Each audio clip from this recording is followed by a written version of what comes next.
ఎందుకు మీరు ఈ రకంగా మిస్యూజ్ చేస్తున్నారు మీ పత్రికని? పత్రికని యూజ్ చేయడం వేరు, మిస్యూజ్ చేయడం వేరు. ఎందుకంటే నేను 30 సంవత్సరాలు న్యూస్ ఎడిటర్గా ఆల్ ఇండియా రేడియోలో ఉన్నాను. అప్పటి నుంచి కూడా నాకు రాధాకృష్ణ గారు తెలుసు. ఆయన రిపోర్టర్గా ఉన్నప్పటి నుంచి కూడా నాకు బాగా తెలుసు. చాలా మంచి వ్యక్తి. పర్సనల్గా మాకు పర్సనల్గా ఏమీ లేదు ఆయన మీద, అభిమానం తప్పించి. ఎందుకంటే నార్ల వెంకటేశ్వరరావు గారు ఉన్నప్పుడు ఎడిటర్గా మన బంజారా హిల్స్లోనే ఆయన ఇల్లు ఉండేది. దాని పేరు లుంబిని, ఆయన ఇంటి పేరు. మా ఆర్గనైజేషన్ పిలిస్తే చాలు వచ్చేవాడు. చాలా గొప్ప వ్యక్తి. భారతదేశంలో ఉన్న జర్నలిస్టుల్లో మరి టాప్ 10 జర్నలిస్టులో ఒకడాయన.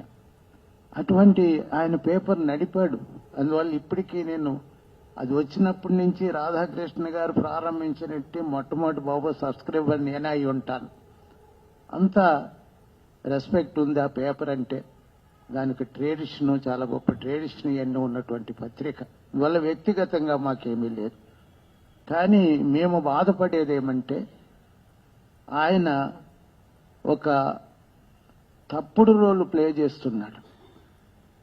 ఏం తప్పుడు రోలు? ఎవరైతే బాగా పనిచేస్తున్నారో, ప్రభుత్వంలో ప్రజలకు మేలు చేస్తున్నారో వాళ్ళని సపోర్ట్ చేయవలసిన బాధ్యత మీడియాకు ఉంటుంది. ఎందుకంటే ప్రజాస్వామ్యంలో చాలా ప్రధానమైన రోల్ ప్లే చేస్తుంది కాబట్టి మీడియా. ఆయన ఎవరైతే మంచి నాయకులు ఉన్నారో, ఎవరైతే ప్రజల గురించి పాటుపడుతున్నారో, నిజాయితీగా పనిచేస్తున్నారో వాళ్ళని సపోర్ట్ చేయాలి. తప్పుడు పనులు చేసే వాళ్ళని ఖండించాలి. ఈ రెండు రస్తు చేస్తూనే ఉంటారు. కానీ ఇప్పుడు మరి అది ఎందుకు ఆ మిస్టేక్ ఆయన చేయవలసి వచ్చిందో నాకైతే అర్థం కాదు. కానీ ఎందుకంటే ఆయన చాలా ఎదిగాడు. ఆయన జర్నలిజంలో ఈ రోజున చాలా లార్జెస్ట్ సర్క్యులేషన్ పేపర్గా ఎదుగుతుంది. ఈనాడు తర్వాత ఆ పేపరే ఉంది. కాబట్టి ఆయన ఇటువంటిది చేయడం అనేది మంచిది కాదన్న ఉద్దేశం. ఇక డిప్యూటీ సీఎం గారి సంగతి, ఆయన స్టూడెంట్ దశ నుంచి కూడా నాకు తెలుసు. మల్లు రవి గారిని, బట్టి విక్రమార్క స్కాలర్షిప్ల గురించి నా సహాయం తీసుకునే స్కాలర్షిప్లు కూడా నేను శాంక్షన్ చేయించినటువంటి సంఘటన.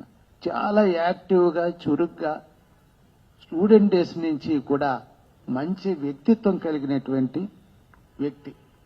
ఈ రోజున పార్టీలోకి వచ్చాక అపోజిషన్ లీడర్గా చూసాం. అద్భుతమైన రోల్ ప్లే చేశాడు. భయపడేవారు తక్కువ మంది ఉన్నప్పటికీ కూడా ఈ లీడర్షిప్ లో ప్రజల సమస్య మీద ఆయన లేవనెత్తినటువంటి సమస్యలు అద్భుతం. అందువల్ల ఎంతో జాగ్రత్తగా నడుచుకుంటున్నాడు. అప్పుడు అక్కడ ఉన్నటువంటి ప్రభుత్వాన్ని నేను తీవ్రంగా విమర్శించి సరిచేయడానికి ప్రయత్నించిన వాడిని. నేనెందుకు తప్పులు చేయాలి, చేయడానికి వీలు లేదనే పట్టుదలతో చాలా నిజాయితీగా పనిచేసుకుంటూ వస్తున్నాడు ఆయన. ఈ రోజున ఆయనకి ఇచ్చినటువంటి పోర్ట్ఫోలియో, మరి ఫైనాన్స్ మీన్స్ చాలా డిఫికల్ట్ పోర్ట్ఫోలియో. అది డబ్బులు లేవు అక్కడ. వచ్చిన సగం అంతా ఇంట్రెస్ట్ కట్టడానికి, గత ప్రభుత్వం చేసిన అప్పులు తీర్చడానికే సరిపోతుంది వాళ్ళ పని. అటువంటి సిచ్యువేషన్లో ఎంతో జాగ్రత్తగా ఫైనాన్స్ నడుపుతూ ముందుకెళ్తున్నాడు ఆయన. ఇప్పుడు ఇంధనం శాఖ ఉంది. ఇంధనం శాఖ ఆయనకు అర్హత లేదా? ఎందుకు ఆ మాట రాస్తాడు ఆయన ఆంధ్రజ్యోతిలోను? ఆయనకి ముఖ్యమంత్రికే మరి కంట్రోల్లో ఉండాలి, కానీ ఇది ఒక మంత్రి కంట్రోల్లో ఎందుకుంది ఈ పోర్ట్ఫోలియో అని అంటాడు ఆయన. ఈ ఒక మంత్రి అంటే ఆయన ఒక దళిత మంత్రి కాబట్టి అలాగ అన్నాడని మేము అనుకుంటున్నాం. ఇంకొక మంత్రి ఉంటే ఆయన అలాగే అనేవాడికి కాదు. ఎందుకంటే భారతదేశంలో కులాన్ని బట్టి మెరిట్ నిర్ణయించబడుతూ ఉంది వేలాది సంవత్సరాలుగా. అందువల్ల ఒక దళిత మంత్రికి ఇన్ని శాఖలు ఇచ్చారా అన్నది ఆయనలో ఉందేమో. మరి అట్లాగుంటే ఎందుకు ఆయనకు అర్హత లేదో రాస్తే పర్వాలేదు, కానీ అదేదో పెద్ద స్కామ్ నడుపుతున్నట్టు రాశాడు ఆయన. దాన్ని చదివితే మొత్తం అంతా కూడా ఇదేదో స్కామ్ లాగా తయారవుతుందన్నట్టు రాశాడు ఆయన. మరి ఎవరో ఎన్టీవీ, ఆయనకేదో సెల్ఫిష్ ఇంట్రెస్ట్ ఉండొచ్చు, మనకు తెలియదు. అంటే అది రాశారు అందులో ఆయన. ఎన్టీవీ యొక్క స్వలాభమెంట్ అందులో కొంత మెన్షన్ చేశాడు. సో అటువంటి నిజమైనటువంటి వార్తలు రాస్తే తప్పులేదు, ఫ్యాక్ట్స్ రాయాలి. కానీ ఈయనకి ఏమి సంబంధం ఉంది?